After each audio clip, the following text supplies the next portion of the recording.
म प्रोफेसर पनि होइन, म इकोनोमिस्ट पनि होइन, कोही पनि होइन, तर एउटा साधारण चाहिँ एउटा भोगी जनता भनौँ न को हैसियतले बोल्नु पर्दाखेरि हाम्रो नेपालको विकास गर्ने हो भने यो पर्यटन सेवाको अरू केही पनि देख्दिनँ म। यो चाहिँ मेरो आफ्नो व्यक्तिगत विचारधारा। अब कहिलेकाहीँ ठुल्ठुला प्रोफेसरहरूको चाहिँ पिएचडीहरूको कुरा तपाईँले सुन्नुभयो भने अमेरिका यस्तो भएको छ, युरोपमा यस्तो भएको छ, फला चाइनामा यस्तो हो, यहाँ त्यहाँ भनेर उहाँले उदाहरण त दिनुहुन्छ। तर हामी कुन ठाउँमा उभिया छौँ होइन, हामीले के गर्न सक्छौँ, हाम्रो स्किल के हो र हाम्रो चाहिँ तपाईँको चाहिँ एउटा भनौँ न हाम्रो ड्रिम्स एस्पिरेसन के हो, त्यो अलिकति मिल्दैन कि। र मैले यो पर्यटन नै हाम्रो देशको लागि एउटा औजार हो भनेर मैले हाम्रो प्रधानमन्त्रीज्यूको उपस्थितिमा पनि मैले इन्द्रदह काजी कालुपाँडेको समाधि स्थलमा मैले मन्तव्य प्रकट गरेका थिएँ। किनभने हाम्रो देशको आम जनताहरू बिचरा अशिक्षित छन्, बुझ्नुभयो, पढाइ लेखाइ गर्न पाएनन् है। पहिलाको सरकारले के गर्यो, पहिलाको शासन व्यवस्थाले आफ्ना चाहिँ सन्तानलाई लगेर दार्जिलिङ कालिम्पोङ पढायो, अनि जनताको छोरालाई विश्वनिकेतन दरबार हाई स्कुलमा ठेलिदियो हो। भने त्यो चाहिँ के हो भने क्लर्क हुने क्या, तपाईँको चाहिँ सुब्बा खरदार हुनलाई चाहिँ तालिम दिइयो। तर रियल एजुकेसन चाहिँ लिनको लागि त तपाईँलाई इन्टरनेसनल लेभलको चाहिँ एजुकेसन चाहियो नि। तपाईँसँग त्यसमा अङ्ग्रेजी चाहियो, अरू पनि जस्तै म्याथमेटिक्सहरू त्यतिकै राम्रो चाहियो। त्यसपछि तपाईँले कम्युनिकेटिङ पावर र एजुकेसन भने के, मलाई के लाग्छ भने कम्युनिकेटिङ पावर हुनु पऱ्यो नि। अब तपाईँले खालि धर्मराज थापाको गीत गाएर तपाईँ एजुकेटेड भन्न मिल्दैन, मेरो चाहिँ अब उसमा भन्ने हो भने, बुझ्नु भएन। अब तपाईँले एउटा नेवारी गाना गाएर चाहिँ एजुकेटेड भयो भन्न मिल्दैन। भने मतलब इन्टरनेसनल ल्याङ्ग्वेज पनि जानेको हुनु पऱ्यो, चाहे त्यो अङ्ग्रेजी होस्, चाहे फ्रेन्च होस्, चाहे स्पेनिस होस् होइन। त्यो जानेर जब इन्टरनेसनल चाहिँ समुदायसँग तपाईँले जब कम्युनिकेट गरेर आफ्नो नलेज उनीहरूलाई सेयर गर्ने, उनीहरूको नलेज आफूले लिएर आफ्नो देश, आफ्नो गाउँ, आफ्नो मोहल्ला, आफ्नो छरछिमेकमा जब तपाईँले केही एउटा परिवर्तन, सकारात्मक परिवर्तन ल्याउन सक्नुहुन्छ र केही उद्यमशील कामहरू गरेर समाजलाई, आफ्नो समाजलाई चलायमान र गतिशील बनाउन सक्नुहुन्छ, म त्यसलाई एजुकेसन भन्छु। र त त्यो बेस्ट एजुकेसन पर्यटनबाट ल्याउन सकिन्छ। किनभने थोरै लगानी, बुझ्नुभयो, र जे जस्ता हाम्रा दाजुभाइ दिदीबहिनी हिमाल पहाड तराई मधेस र पूर्व मेचीदेखि पश्चिम महाकालीसम्म बसेका सोझा साझा निर्धा निमुखा र दुर्गम क्षेत्रका दाजुभाइ दिदीबहिनीहरूसँग जे उनीहरूले सिक्नु पाए, अरू कुरा त सिक्नै पाएन, त्यसलाई पनि चलायमान गरेर एउटा सानो सानो आर्थिक, बुझ्नु भएन, एउटा उद्यमलाई चाहिँ विकास गर्दै त्यो गाउँ त्यो क्षेत्रलाई चलायमान गरेर एउटा सोसाइटीलाई ट्रान्सफर्मेसन गर्दै अगाडि बढाउन सकिन्छ पर्यटनबाट मात्रै। किनभने सरकारले सबै ठाउँमा पैसा दिएर काहीँ पनि सक्दैन, कुनै दिशा पनि सक्दैन, मलाई त्यस्तो लाग्छ। त्यसै भएर पर्यटन हाम्रो नम्बर 1 औजारको रूपमा चाहिँ लिएर अगाडि बढ्दा राम्रो हुन्छ भन्ने मेरो चाहिँ त्यस्तो दृष्टिकोण रहेको छ।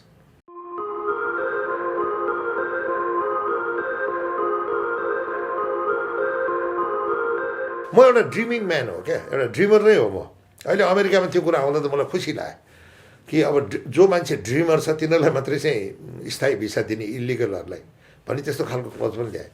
त्यस कारण म चाहिँ यस्तो खालको चाहिँ कुराहरूमा अलिकति ड्रिम पनि गर्थेँ, आहा त्यहाँ जान पाएँ, आहा त्यस्तो गर्न पाएँ भनेर भन्दै मलाई यो पर्यटन क्षेत्रबाट मलाई चाहिँ यो धेरै सुविधा भयो। म एभरेस्ट गएँ, अन्नपूर्ण गएँ, कहाँ गइनँ म है, सबै ठाउँमा गएँ होइन, लान्टाङ गएँ होइन, यो के भन्छ हेलोमुख गएँ, सबैतिर गएँ, सबै हेरेँ, मकालुतिर गएँ, सबै हेरेँ होइन। हेरेर मैले धेरै कुरा सिकेपछि अनि पछि त्यसलाई मैले बिस्तारै आफ्नै किसिमको प्रडक्टहरू बनाउन थालेँ, मैले बेचेँ इन्टरनेसनल मार्केटमा। अनि बिस्तारै त्यसलाई चाहिँ मेरो आफ्नो चाहिँ व्यवसायहरू माथि चाहिँ बिस्तारै लगेर मैले चाहिँ एउटा सानो उद्यम व्यवसायलाई चाहिँ एउटा स्थापित रूपमा काम गर्दै अगाडि बढेँ।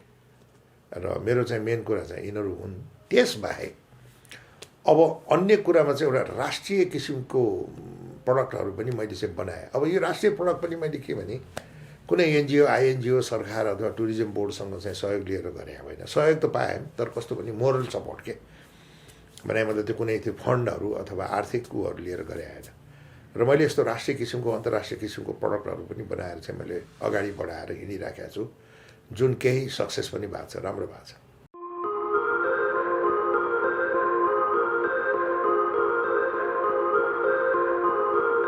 जस्तो मैले तपाईँलाई भने नि माओवादी कालमा टुरिज्म एकदम खत्तमै भएको थियो, डाउन भएको थियो। अनि मैले के गर्ने होला, अब यो उमेरमा आएर प्रोफेसन चेन्ज गरेर पनि सकिँदैन होइन। भनेपछि यसो एउटा के भने स्पोर्ट्सको गन्ध राखेर जस्तो युरोप अमेरिकामा चाहिँ विभिन्न स्पोर्टी चाहिँ टुरिज्म पनि गइराखेको थियो कि अनि विभिन्न किसिमको युरोपमा त नयाँ नयाँ ट्रेन्डहरू आइरहेको हुन्छ नि तपाईँलाई थाहा छ किन फेरि हामीलाई पनि चाहिने युरोपियन टुरिस्ट र अमेरिकन टुरिस्ट नै हो अनि त्यस कारण मैले एउटा चाहिँ स्पोर्ट्सको गन्ध मिसाएर एउटा के नयाँ पर्यटन ल्याउन सकिन्छ कि भनेर मैले म्याराथन भन्ने सुरु गरेँ है त्यसको नाम म्याराथन अनि पछि त्यो पहिलो चाहिँ सुरु गर्दाखेरि टेस्टिङ गर्दाखेरि चाहिँ हामीले एभरेस्ट गोल्डन जुब्लीको 50औं स्वर्ण जयन्तीमा चाहिँ टेस्टिङको रूपमा हामीले गरेका थियौँ अनि त्यति बेला तेन्जिङ नोर्गे शेर्पाको नाति आफ्नो छोरीपट्टिको छोरो नाति त्यहाँ नाम्ची बजारमा हुनुहुन्थ्यो र उहाँलाई हामीले चिफ गेस्ट बनाएको थियौँ अनि उहाँले चाहिँ पछि चाहिँ कार्यक्रम सकेपछि के भन्नुभयो भने विक्रम दाइले जहिले पनि यस्तो इनोभेटिभ काम गर्नुहुन्छ यो म्याराथनलाई चाहिँ कन्टिन्यू गरेर र हामीले चाहिँ यी दुई महामानव तेन्जिङ र हिलारीको नाउँमा एउटा श्रद्धाञ्जलीको रूपमा अगाडि बढाइदिनु भयो भने हाम्रो पनि एउटा ठुलो श्रद्धाञ्जली हुन्छ उहाँले त एउटा कीर्तिमान कायम गर्नुभयो होइन एउटा सारा मानव सभ्यताको मानव समाजको लागि तर हाम्रो पनि त एउटा कर्तव्य हुन्छ नि उहाँलाई श्रद्धाञ्जली दिने र बेस्ट श्रद्धाञ्जली यही नै हुन्छ त्यसो भएर उहाँको दुईटाको नाउँ पनि म जोड्न चाहिँ ऊ गर्छु सल्लाह दिन्छु र जोड्न आग्रह गर्छु भनेपछि अनि तेन्जिङ हिलारी एभरेस्ट म्याराथन भन्ने चाहिँ हामीले गऱ्यौँ अहिले यो वर्ल्डको आइकोनिक ऊ भएको छ भन्नुभयो एउटा टुरिज्म एक्टिभिटिज अब म्याराथन भन्ने साथ फेरि तपाईँले खेलकुदसँग नजोड्नुहोस् म्याराथन भने युरोपमा के हुन्छ भने म्याराथन टुरिज्म भन्ने एउटा छुट्टै हुन्छ बुझ्नुभयो त्यसको चाहिँ के हुन्छ नि त्यहाँ चाहिँ आउने टुरिस्टहरू बस्ने एक हप्ता बस्ने रमाइलो गर्ने त्यसपछि एक दिन दौडिने एक दिन बाइकिङ गर्ने एक दिन बुझ्नु भएन स्विमिङ गर्ने यस्तै विभिन्न कार्यक्रम हुन्छ अनि मैले चाहिँ म्याराथनलाई चाहिँ के भने भ्याल्यु एड गरेँ क्या हाम्रो ट्रेकिङमा अब हाम्रो प्रोग्राम कस्तो हुन्छ नि 16 दिनको ट्रेकिङ हुन्छ र एक दिन चाहिँ दौडिने हुन्छ भने मतलब तपाईँ हामी पिकनिक जाँदाखेरि दौडेको अथवा तेलकासा खेलेको अथवा हुन्छ नि त्यो क्रिकेट खेलेको भने जस्तै रूपमा भ्याल्यु एड गरेको हो तर आज यो यति राम्रो चाहिँ गयो यो चाहिँ आइकोनिक भएको छ त्यो ब्रिटिस एम्बेसडर दुईचोटि त हाम्रो म्याराथनै दौडिनु भयो जो अहिले हराउनु पनि बेलायत गएर दुईचोटि दौडिनु भयो र तपाईँलाई जाने एउटा सुनेर खुसी लाग्छ म एउटा व्यक्तिले यही कम्पाउन्डमा बसेर चाहिँ एउटा स्क्रिप्ट लेखेको र उहाँले के गर्नुभयो भने उहाँको बेलायतमा चाहिँ आफ्नै गाउँमा च्यारिटी रहेछ च्यारिटी भन्ने एउटा गुठी क्या जसले यस्तै सामाजिक काम गर्दैछ त्यसको लागि चाहिँ त्यो फन्ड उठाउन त्यो चन्दाहरू र चाहिँ पैसा उठाउनको लागि उहाँ हाम्रो म्याराथन दौडेर सर्टिफिकेट लिएर गएर चाहिँ होइन अरू समुदायलाई देखाएर फन्ड रेज गरेर आफ्नो च्यारिटीलाई पनि चाहिँ यसरी सहयोग पुर्याउनु हुँदो रहेछ भन्दा त मलाई त एकदम खुसी लाग्यो कि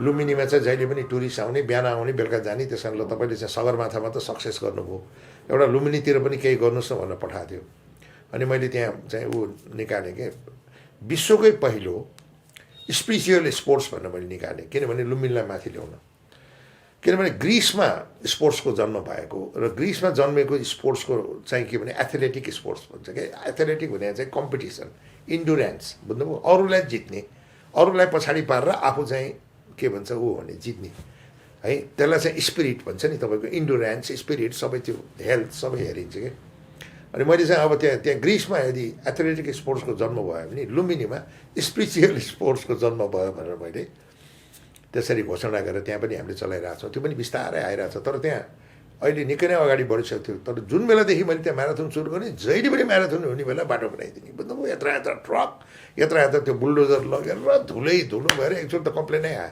अनि मैले यसो भने ल पख अहिले यसलाई के छ भने के धेरै कम्प्लेन आयो भने पछि त्यो फ्लप हुन्छ भनेर फेरि अब यो साल पनि गर्नुपर्ने हेर्नुहोस् न यो कोरोनाले खत्तम भयो अब नेक्स्ट इयरदेखि त्यो सुचारू हुन्छ त्यस कारण भगवान् बुद्धको जन्मस्थलमा अर्को एउटा चाहिँ जन्म थपिएको छ त्यो के हो भने birth of the spiritual sports for the whole world in the whole world भन्नुभयो Lumbini as a birth place of Buddha and Lumbini is the birth place of spiritual sports पनि हामीले यसरी कायम गरेका छौँ अनि यस्तै अब अर्को तपाईँले अहिले हालसालै सुन्नुभयो होला अब त्यहाँ चाहिँ अलिकति नम्बर अफ नाइट्स बढाइदिनु पऱ्यो बिहान आए बेलुका गए टुरिस्टहरू भनेपछि मैले चाहिँ धेरै अध्ययन गर्दा कसरी गर्ने गर्नु पनि त त्यति सजिलो त छैन नि छ अनि मैले चाहिँ धेरै अक्कल लगाएर मायादेवी होइन क्विन मायादेवी पहिला के हुन्थ्यो भने सुत्केरी हुन आफ्नो माइती जाने चलन थियो क्या पहिला हस्पिटल हुन्थेन नि म्याटर्निटी सुत्केरी हुन चाहिँ हस्पिटल जानु हुँदाखेरि बाटैमा उहाँलाई प्रसव भएर उहाँले बच्चा जन्माउनु भयो र त्यो बच्चा जन्मेको ठाउँको नाम लुम्बिनी त्यसपछि उसलाई त्यही अगाडिपट्टिको त्यो त्यति बेलाको पोखरी अहिले त पुष्करनी भनेर त्यसलाई पोर्ट्रेट गरेर चाहिँ नुहाइधुवाइ गरेर उहाँ आफ्नो दरबार फर्किनु भयो माइती जानु भएन त्यो सुत्केरी भएर दरबार फर्किनु भएको बाटो 36 किलोमिटर पर्दो रहेछ। त्यसलाई मैले के भने मायादेवी सुत्केरी मार्ग भनेर चाहिँ मैले चाहिँ नामाकरण गरेँ। भने नामै चेन्ज गरे होइन कि त्यति एउटा पार्टलाई मात्रै नाम एउटा अर्को नाम पनि दिएको के। जस्तो हरेक चिजको दुईवटा नाउँ हुन्छ नि, जस्तो थाइल्यान्डको थाइल्यान्ड पनि भन्छ, सियाम पनि भन्छ नि, जापानको जापान पनि भन्छ, निप्पोन पनि भन्छ नि, भने जस्तै यो चाहिँ टुरिस्टहरूको लागि मात्रै दिएको। फेरि तँको यहाँ चाहिँ के अरे हाम्रो देशको चाहिँ नाम चेन्ज गर्ने भन्ने चाहिँ फेरि बुद्धिजीवीहरू उफ्रेलान् भनेर यो चाहिँ खालि भावनात्मक पर्यटनको लागि मात्रै गरे हो है भनेर मैले गरेको। र अनि त्यसपछि मैले त्यसलाई प्रमोट गर्दै हिँडेँ। किनभने संसारमा अहिले तपाईँको के भइरहेछ भने अब चाइनामा पनि बुद्धिस्टहरू प्रशस्त रहेछ के। अनि त्यो कम्युनिस्ट रुलमा उनीहरू दबिएर बसेको। त्यस्तै मुसलमान देशमा पनि बुद्धिस्टहरू रहेछ। त्यो मुस्लिमहरूको चाहिँ सप्रेसनमा उनीहरू चाहिँ लुकेर बसेको रहेछ। र जब बिस्तारै खुल्दै आयो होइन, अनि बिस्तारै बुद्धिस्टहरू पनि प्रकट हुन थाले। बुझ्नु भएन? युनाइटेड नेसनको तपाईँले आँकडामा अहिले गुगलमा गएर हेर्नुभयो भने संसारभरि 55 करोड बुद्धिस्ट भनेर भन्छ। तर तपाईँले अहिले चाइना अरू पनि मुसलमान देशहरू रसियाहरू सबै जोड्नु भने 100 करोड नाच्छ बुद्धिस्ट पपुलेसन। र तपाईँले हालसालै तपाईँलाई सम्झना छ यहाँ महामहिम सी जिपिङ आउनु भएको थियो नि, चाइनाको राष्ट्रपति। उहाँको भाषण याद छ तपाईँलाई? अब चाइनामा पनि बुद्धिज्म चाहिँ एउटा राष्ट्रिय हाम्रो अन्तर्देशीय भनौँ अथवा राष्ट्रिय चाहिँ एउटा रिलिजनको रूपमा बिस्तारै माथि आइराखेको छ। त्यो प्रकट भइरहेछ भने छन त थियो नि, त्यो लुकेर बसेका क्या। अहिले चाहिँ खुलेर चाहिँ प्रकट भइरहेका छन्। अब बिस्तारै बिस्तारै चाहिँ भविष्यमा उनीहरू नेपालमा आउँछन् होइन, लुम्बिनी कपिलवस्तु डुल्न। र उनीहरू चाहिँ चाइनिजहरू चाहिँ फेरि हाई स्पेन्डर खर्चालु छन् र यिनीहरूले नेपाललाई समृद्धि पनि दिनेछन् भनेर चाहिँ महामहिम राष्ट्रपतिले त बोल्नु भएको छ नि। अब ठ्याक उहाँले चाइनिज भाषामा बोले, मैले उहाँको मिनिङ मात्रै तपाईँलाई भनिदिएँ है। भने हुनाले अनि मैले चाहिँ त्यो मायादेवी सुत्केरी बाटो भनेर किन नाम राखेँ भने त्यहाँ चाहिँ त्यसलाई प्रमोसन गर्न सक्यो भने त मिनिमम 3 रात त त्यो सुत्केरी बाटोकै लागि लाग्छ। भन्दाखेरि 3 रात त एक्स्ट्रा आयो नि। अब त्यो लुम्बिनी जानलाई काठमाडौँ 1 रात बस्नु पऱ्यो, 4 रात। फेरि काठमाडौँबाट फर्केर जाँदा 5 रात। फेरि त्यहाँ आउने मान्छे कोही पोखरा जान्छ 6 रात, कोही चितवन जान्छ अर्को 2 रात भन्दा त 8 रात होइन, अथवा 7 रात मोटामोटी हुन्छ। अनि त्यो 100 करोडमा तपाईँले हिसाब गर्दा 50 करोड त छोरी मान्छे छन्। र हरेक छोरी मान्छेको एक न एक दिन त बिहा हुन्छ होइन। बिहा गरेपछि उनीहरू आमा पनि बन्छन् होइन। कसैले एउटा बच्चा पाउलान्, कसैले 3वटा पाउलान्, त्यो आफ्नै ठाउँमा छ। भनेपछि उनीहरू बच्चा पाएर बच्चाहरू हुर्किसकेपछि, बच्चाहरू कलेज सलेज गइसकेपछि उनीहरूलाई पनि अलिकति त्यो बुढ्यौलीपन आउँछ नि, अलिकति पाकोपन भनौँ न बुढ्यौली के भन्दा उनीहरू त एक न एकचोटि जसरी मुसलमान मक्का र मदिना नगइकन मर्दिन भन्छ, त्यस्तै हरेक आमा बुद्धिस्ट आमाहरू एकचोटि मायादेवीले भगवान् बुद्धलाई यसरी चाहिँ आफ्नो चाहिँ उसमा काखमा लिएर दरबार चाहिँ यात्रा गरेर चाहिँ फर्किनु भएको बाटोमा त उनीहरू आउँछन्। किनभने सबै त एक दिन त माथि गइहाल्छन् होइन, कोही पनि जिन्दगीभर त बाँचेर बस्दैन हो। यसरी हामीले मार्केटिङ गरेर त्यो क्षेत्रमा एउटा स्वर्ण युग ल्याउने। किनभने मिनिमम 3 रात भने जस्तो अर्को 1 रात त त्यहाँ चाहिन्छ। 4 नाइट त खालि लुम्बिनी कपिलवस्तुमा मात्रै हुँदाखेरि बुद्धिस्टहरू फेरि अलिक खर्चालु पनि हुन्छन्। बुझ्नु भएन? भन्दाखेरि त्यहाँ त यति पैसा चाहिँ अब चाहिँ आउने दिनमा त्यहाँ त एउटा चाहिँ लुम्बिनी प्रदेश अथवा कपिलवस्तु प्रदेश अथवा प्रदेश नम्बर 5 मा त एउटा स्वर्ण युगको शुभ आरम्भ हुन्छ भनेर चाहिँ मैले चाहिँ यसरी डिक्लेयरै गरेर हिँडिरहेको छु कि। तर त्यसको लागि मार्केटिङ चाहिँ गर्नुपर्छ। बुझ्नु भएन? हिरा बेच्न पनि मार्केटिङ गर्नुपर्छ। कुरो बुझ्नु भएन? तपाईँको चाहिँ अब जुनसुकै अब जस्तो गाडी बेच्न, टेलिभिजन बेच्न, इभन आइफोन बेच्न पनि मार्केटिङ गर्नुपर्छ। सो इभन खैनी बेच्न पनि मार्केटिङ गर्नुपर्छ होइन। त्यो चाहिँ व्यवस्थित रूपमा हामी गर्दै गयो भने प्रदेश 5 मा स्वर्ण युग पक्की छ र अब स्वर्ण युगको सुरुवात हुन्छ। त्यसको लागि सबैले मेहनत गर्नुपर्छ। भने मतलब होटेलले मेहनत गर्नु पऱ्यो, एयरलाइनले मेहनत गर्नु पऱ्यो, सरकारले पनि सपोर्ट गर्नु पऱ्यो। सरकारले पनि सधैँ झिँदाउ हानेर खालि अप्ठ्यारा कुराहरू ल्याउनु भएन। आखिरीमा जनताहरूले 2-4 पैसा कमाएन ट्याक्स दिने हो। जब जनताको गोजीमा पैसै छैन भने के ट्याक्स दिने? कतिलाई लड्जिया लाग्ने ट्याक्स दिएन भन्नु त। तर अब यो सुनौलो दिन चाहिँ सुरुवात हुँदैछ हो। यस्तै खालको म प्रडक्टहरू बनाउँछु के। र किन बनाउँछु भने म आफू पनि इन्जोय गर्छु। बुझ्नु भएन? जस्तो अब यो बनाउनु अगाडि म चाहिँ 10औँ चोटि त्यो ठाउँमा गएँ, 10औँ चोटि एक्सप्लोर गरेँ। बुझ्नुभयो? र यी भावनाहरूलाई मैले बुन्दै जसरी हामी स्वेटर बुन्छौँ नि, जसरी हामी रुमाल बुन्छौँ नि, बुन्दै ल्याएर म यसरी प्रडक्टहरू बनाउँछु। जसको मूल उद्देश्य फेरि अब यहाँ हेर्नुहोस् है, म त्यो 5 स्टार 7 स्टार होटलकोतिर जान्न। सोझा सादा निर्धा निमुखा जनता जो सधैँ चाहिँ एउटा चाहिँ कहिले पनि माथि उठ्न नपाएका जनताहरूलाई पनि बुनेर लैजान सकियोस् आर्थिक एउटा संरचनामा। जस्तो कसैले चाहिँ तपाईँ ह्यान्डिक्राफ्ट बेच्छ, कसैले होमस्टे बनाउँछ, होइन हो कि न? हो यसरी गरेर आर्थिक जनस्तर उठाइदिने। त्यो आर्थिक जनस्तर उठिसकेपछि के हुन्छ भने उनीहरूले 2-4 पैसा त ट्याक्स तिरिहाल्छ नि आफ्नो सरकारलाई, भन्दा सरकार पनि खुसी, जनता पनि खुसी। र मलाई लाग्छ भगवान् बुद्धले परिकल्पना गर्नुभएको सन्तुलित समाज पनि यही हो जस्तो लाग्छ मलाई। तर अब हेरौँ, म अझ हेर्दैछु, बुझ्दैछु, सिक्दैछु, जान्दैछु। आउने दिनमा अझ नयाँ कुरा थाहा पायो भने भनौँला म तपाईँलाई।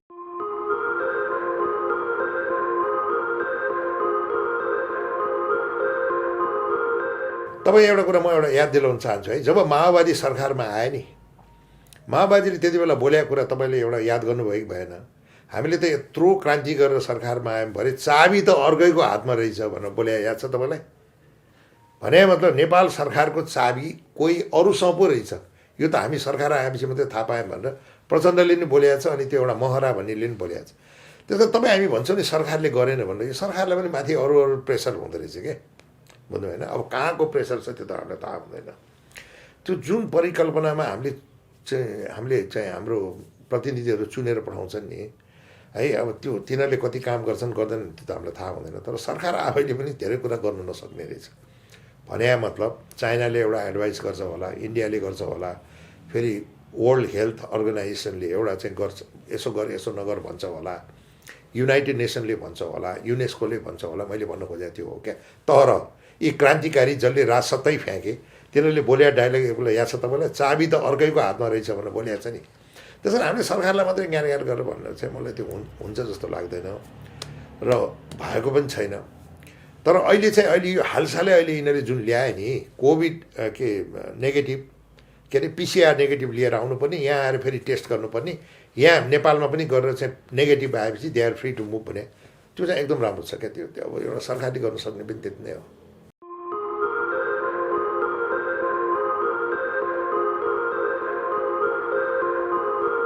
दुई वर्ष हो कि 2.5 वर्ष अगाडि नरेन्द्र मोदी भारतबाट चाहिँ अमेरिका जानुभएको थियो कि, अनि म पनि त्यो हेरिरहेको थिएँ बेलुका न्युज त्यो जिटिभीबाट। त्यसपछि उहाँले फेसबुकको बिल्डिङबाट यतापट्टि मार्क जुकरबर्ग फेसबुकको मालिक, यतापट्टि अर्को को थियो, भाषण गर्दा के भन्नुभयो भने नेपालमा त सिद्धार्थ गौतम जन्मिया हो, बुद्ध त हाम्रो भारतमा जन्मिया हो भनेर बोल्नुभयो बा है। त्यो त खङ्ग्रेनै भयो हामी त, ओहो यो त अचम्मै कुरा सुनियो भनेर। अन्त मलाई त अब फेरि म त्यहाँ सद्भावना राजदूत भएर बसिरहेको छु। मलाई त्यहाँ सद्भावना राजदूत भनेर पठाएको त किनभने त्यहाँ त्यो क्षेत्रको विकास होस्, अलिकति माथि ल्याउनु जति सकिन्छ। एकजना मान्छेले अब पहाडै त के अरे हनुमानले जस्तो के बोक्न सक्छ, तर जे जति गर्न सकिन्छ त्यो चाहिँ गर्नु पऱ्यो भनेर म गएको। त्योभन्दा त सबभन्दा गोली त त्यहीँ लाग्यो होइन। भन्दा त त्यो ब्रान्डिङै चाहिँ राइट भएन नि नेपालको लागि। नेपालको लागि त्यो ब्रान्डिङ त ठिक भएन। नेपाललाई माथि ल्याउनलाई बुद्धिज्म अथवा बुद्धिस्ट टुरिस्ट माथि ल्याउनलाई हो क्या, भन्नुहोस् त, बुद्धिस्ट टुरिज्मलाई माथि ल्याउनलाई भन्दा अब के गर्ने भनेर चाहिँ मैले त्यसपछि अध्ययन गर्न थालेँ। अब ठुलो देश छ, न्यु खोजेर मुख छाडेर हिँडेर त केही फाइदै छैन छ त। त्यो फेरि मुख छाडेर हिँड्ने मेरो काम पनि होइन, त्यो पोलिटिसियनहरूको काम हो होइन। अनि त्यसपछि मैले अध्ययन गर्दा गर्दा मैले के पत्ता लगाएँ भने असाढको पूर्णिमाको दिन राति मध्यराति सिद्धार्थ गौतम ज्ञानको खोजीमा घोडा चढेर आफ्नो कन्थक चाहिँ ज्ञानको खोजीमा निस्किनु भएको रहेछ, बुझ्नु? इस्टर्न गेट भने पूर्वीद्वारबाट। त्यसपछि उहाँबाट चाहिँ जुन अहिले मायादेवी सुत्केरी बाटो त्यही हो, बाटो एउटै हो। मैले त्यो एउटा टुक्रालाई मात्रै सुत्केरी बाटो भनेर राखेँ। त्यसपछि उहाँ चाहिँ त्यो घोडा चढेर कहाँ आउनुभयो? लुम्बिनीबाट यता रामग्राम आउनुभयो। रामग्रामबाट कहाँ आउनुभयो त? हाम्रो नारायणी नदी, बुझ्नुभयो? नारायणी नदीको छेउछाउबाट त्यहाँ एउटा बाटो छ, खोलै खोला क्या। अब नारायण नदी भने कुन चाहिँ भन्नुहुन्छ भने तपाईँको त्रिशुली र मर्स्याङ्दी नदी चाहिँ उसमा मिल्छ, मुगलिनमा। मुगलिन मुनि गएर देवदहतिर गएर त्यो नदी नारायणी हुन्छ, बुझ्नुभयो?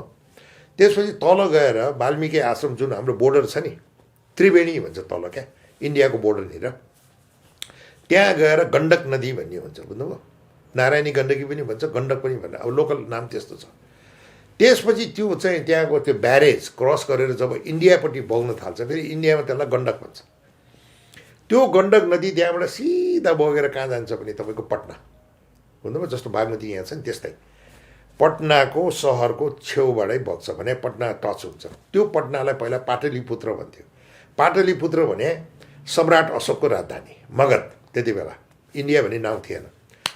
त त्यो मगधबाट जुन भगवान् बुद्ध चाहिँ तपस्या गर्दै गर्दै जानुभयो, उहाँ कहाँ जानुभयो त पछि बोधगया, जुन गया भन्ने ठाउँमा उहाँ इन्लाइटमेन्ट भयो।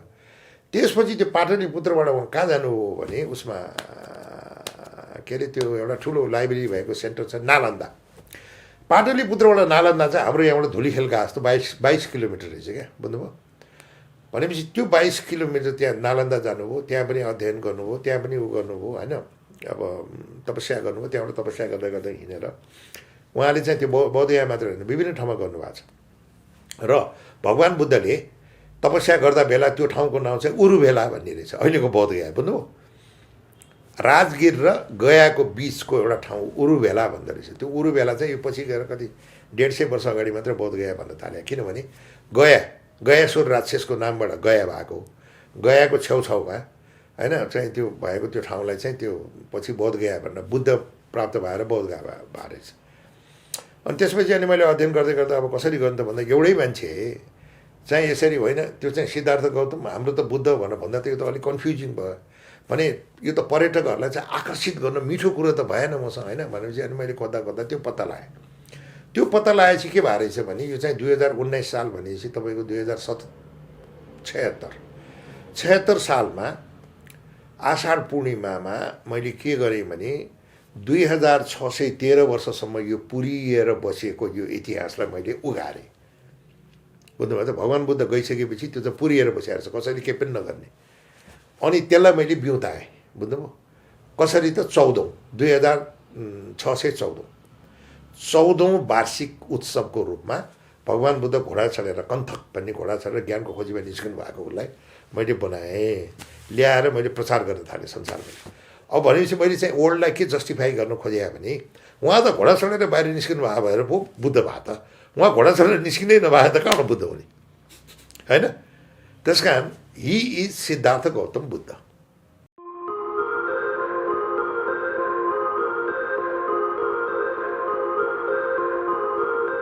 तपाईँले कहीँ कहीँ फोटोसोटोमा देख्नुभयो होला नि, उसमा बुद्धले चाहिँ ढोकाबाट यसो च्याइराख्या होइन, अनि उहाँको चाहिँ ऊ निदाइराख्नु भएको छोरो राहुल छेउमै निदाइराख्या, त्यो अन्तिम चाहिँ हेरेर अनि ढोका लगाएर उहाँ निस्किनु भयो भने यस्तो आर्टमा देखिन्छ नि, हो त्यसलाई मैले बिउताएँ, बुझ्नुभयो। अब यो पनि गएर ठुलो प्रडक्ट हुन्छ। अब किनभने संसारले त बुझ्छ नि, बुद्धिस्ट मार्गीहरूले, हो त उही सिद्धार्थ गौतम बुद्ध भए त हो नि भनेर भनिहाल्छ। भनेपछि नरेन्द्र मोदीको त्यो भाषणलाई चाहिँ काट्न नपरे पनि एउटा ब्यालेन्स त हुन्छ नि होइन। भन्दाखेरि नेपाललाई पनि के भने मार्केटिङ गर्न सजिलो हुन्छ र ब्रान्डिङ गर्न सजिलो हुन्छ भनेर हो यसरी मैले चाहिँ अगाडि बढाइरहेको छु। त्यसो भएर यसले पनि अब नेपालमा चाहिँ बुद्धिस्ट पर्यटन आउन किन बडा चाहिँ मद्दत गर्छ, किनभने कोही मान्छे सिधै बौद्धगया गएर भगवान् बुद्धले चाहिँ बुद्धत्व प्राप्त गरेर ठाउँ हेरे तापनि उसको अब नेक्स्ट इच्छा के हुन्छ भने जन्म कहाँ भएको त, घोडा चढेर ज्ञानको खोजीमा चाहिँ कहाँबाट निस्किनु भएको त भन्ने हेर्न चाहिँ त्यो इन्ट्रेस्ट हुन्छ। त्यसले गर्दाखेरि दुवै क्षेत्रलाई पर्यटन चाहिँ विकास भएर जान्छ र नेपाल आउने पर्यटक पनि अब बौद्धगया भारतमा चाहिँ हामीले पठाउँछौँ र भारतमा आएको पर्यटक पनि अब चाहिँ यो जन्मभूमि र ज्ञानको खोजीमा निस्केको चाहिँ दरबार हेर्न आउँछ, एन्सियन्ट कपिलवस्तु भन्दाखेरि यसरी पर्यटकहरूको आदान प्रदान गरेर जसलाई चाहिँ हामीले अहिले मैले चाहिँ नयाँ चाहिँ नाम के दिएको छु भने क्रस बोर्डर टुरिज्म भने दुवै देशको लागि आर्थिक समृद्धि हुने पर्यटन जसले दुवै देशलाई आय आर्जन चाहिँ बढाएर यो क्षेत्रको चाहिँ एउटा दिगो सस्टेनेबल एउटा डेभलपमेन्ट अथवा सन्तुलित विकास ल्याउनमा मद्दत गर्छ भन्नेमा हामी त्यसैमा अहिले लागि परेका छौँ।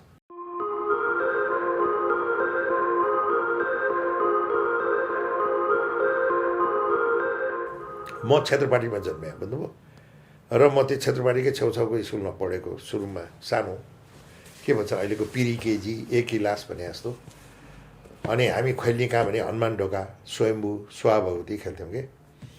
अनि पछि आएर मलाई थाहा भयो नेवा सभ्यताको चाहिँ जन्मभूमि नै स्वयम्भू रहेछ, बुझ्नुभयो त। अनि त्यति बेला चाहिँ अब हामी सानो हुँदाखेरि म 2009 सालमा जन्मेको, त्यति बेला के रहेछ भने हस्पिटल काठमाडौँमा केही पनि नहुने। अनि 10 जना बच्चा जन्मियो भने झन्डै 5-6 जना त बच्चा त्यो झाडा पखाला लाएर चाहिँ मर्ने, अनि मरेपछि 3-4 जना मात्रै बाँच्ने, त्यस्तो रहेछ क्या पहिला। अनि त्यसपछि हाम्रो काठमाडौँवासी नेपालको चाहिँ सबै आमाहरूले के गर्दो रहेछ भने आरती अजिमा माता कहाँ लगेर मित लाउने चलन रहेछ, बुझ्नुभयो। अनि मेरो आमाले पनि त्यो क्षेत्रपाटी ढल्कोबाट मलाई स्वयम्भूमा लगाएर हार्दी अजिमा मातामा मित लगाइदिनु भएको रहेछ के भने नमरोस् भनेर। अब त्यति बेला पानी पनि कि ढुङ्गेधाराको खानुपर्ने कि इनारको खानुपर्ने, बोइल वाटर थिएन होइन, त्यो के भन्छ ट्याप वाटर थिएन, मिनरल वाटर थिएन, पानी तताएर खाने चलन थिएन। अन्त त्यो डाइरेक्ट त्यो पानी खाँदा त सब झाडा पखाला लगाएर मर्दो रहेछ। अनि त्यसो भए हुनाले मैले एसएलसी पास गरुन्जेलसम्म चाहिँ हरेक साल त्यहाँ गएर पूजा गर्न जान्थेँ। अनि सानो हुँदाखेरि आमाले लैजानुहुन्थ्यो पूजा गर्न। अनि पछि एसएलसी पास भएपछि चाहिँ के भयो भने मलाई पनि एउटा सनक चढेछ क्या, अब त म एसएलसी पास भइसकेँ, अब म देउता सेउता मान्दिनँ भने एउटा नयाँ सनक चढ्दो रहेछ बुझ्नुभयो। अनि मैले जानै छोडिदिएँ। अनि मैले हार्दी माताको पूजा गर्न पनि छोडिदिएँ। अब त मलाई साइन्टिफिक कुरा, जियोग्राफिकल कुरा, रियालिटी कुरा, वर्ल्डका चाहिँ एउटा चाहिँ विजडमहरू, कन्भेन्सनल विजडमहरूका कुराहरू सिक्नु जरुरी छ। अब यो रूढिवादीतिर लाग्नुहुन्न भन्ने चाहिँ मलाई त्यो आएर मैले छोडिदिएँ। तर त्यो के हुँदो रहेछ भने म तपाईँलाई भन्छु, तपाईँ मभन्दा यङ हुनुहुन्छ, 50 वर्ष नआएपछि फेरि तपाईँलाई अलिकति स्पिरिचुअलिजम आउँदो रहेछ बुझ्नुभयो। आएपछि अन्त म त यदि त चले हाँस्छ भाइ, ओहो मैले त त्यो गर्न नहुने काम गरेँ क्या हो, हार्दी अजिमा माताको पूजै गर्न छोडिदिएँ मैले। फेरि आफू खेल्ने ठाउँै त्यही हो हाम्रो, बिहान त होइन बेलुकातिर अक्सर स्कुल बिदा हुँदैन त्यतितिर खेल्न जान्थ्यौँ हामी है। मलाई स्वयम्भूको त सफा थाहा छ, स्वाहा भगवती, हनुमान ढोका त हामी गुचा लुगाउनु जान्थ्यौँ त्यो सानो सानो बुर्जा मन्दिरमा। अनि भएपछि अब के गर्ने त भाइ, यो त गल्ती भयो भने जस्तो मलाई फिल भयो क्या। अनि मैले यसो विचार गरेँ, अब हार्दी माताको अब क्षमा पूजा गर्ने। त्यसो भए क्षमा पूजा कसरी गर्ने त, पूजा पनि गर्ने तर नेवा सभ्यताको जहाँ जन्म भयो त्यसलाई एउटा टुरिज्म प्रडक्टमा डेभलप गरेर यो नेवा सभ्यतालाई अझ बढी एउटा आम दैनिक जनजीवनमा लिएर आउने क्या, भिजाउने प्रचार गरेर, जसबाट सबैलाई आय आर्जन हुन्छ। सानोतिनो अब सबै त कहाँ अब ऊ हुन्छ भन्दाखेरि त्यसले गर्दाखेरि के हुन्छ नि, त्यो अवेरनेस आयो भने नेवा समुदाय र नन नेवाहरूले पनि यसलाई प्रोटेक्ट गरेर राख्छ होइन। ओहो नेवा सभ्यता भने त यस्तो रहेछ भनेर। अनि त्यसै गरेर मैले चाहिँ अहिले नेवा सिभिलाइजेसन टुरिज्म भनेर चाहिँ सुरु गरेको छु बुझ्नु। र अहिले मैले चाहिँ सबैलाई जनजागृति ल्याउन के गरेको छु भने स्वयम्भूबाट हार्दी माताको चाहिँ मन्दिरबाट अगाडि त्यहाँ चाहिँ पूजासुजा गरेर सबैलाई प्रसाद खुवाएर अहिले स्पिरिचुअल माउन्टेन बाइकिङ टुर बुझ्नुभयो, ग्रेट बुद्धिस्ट ट्रेल हामीले सुरु गरेका छौँ। यस्तो किन गरे भने मान्छेलाई चाँडो चाँडो थाहा दिनलाई क्या, खालि त्यो भाषण गरेर तपाईँको ऊ मात्रै गरेर चाहिँ जनजागृति आउँदैन। यस्तो इभेन्ट्स, एडभेन्चर, स्पिरिचुअल एडभेन्चर भने नि मैले तपाईँलाई, त्यस्तो गऱ्यो भने मान्छेलाई चाँडो जनजागृति आउँछ। किन प्रेस र मिडियाले पनि कभर गर्छ बुझ्नुभयो त। र त्यसको नाउँ मैले के दिएको छु भने great Buddhist trail spiritual mountain bike adventure connecting Newa civilization of ancient Kathmandu valley भने मतलब के त Swayambhu with ancient Kapilavastu civilization of Shakyamuni Buddha भनेर यसरी कनेक्ट गरेको छु। र बाटोभरि बुद्धको जति पनि धरोहरहरू छ नि त्यसलाई परिक्रमा गर्दै बाइकिङ गर्दै गर्दै लुम्बिनीबाट कपिलवस्तुमा गएर त्यो एन्ड हुन्छ।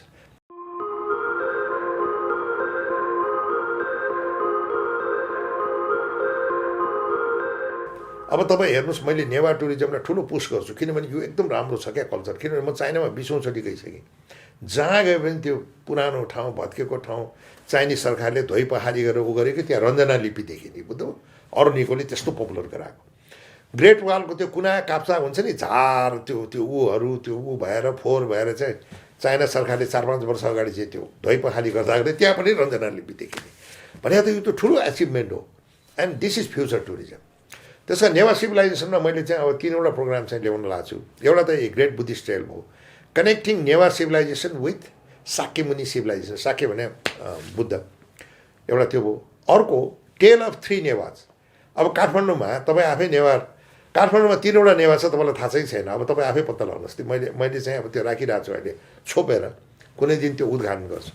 3वटा नेवा छ बुझ्नुभयो, त्यसलाई कनेक्ट गरेर चाहिँ म एउटा चाहिँ टुर बनाउँछु क्या, सर्किट बुझ्नुभयो, Newa circuits tale of 3 Newas है। अनि मेरो तेस्रो प्रोग्राम छ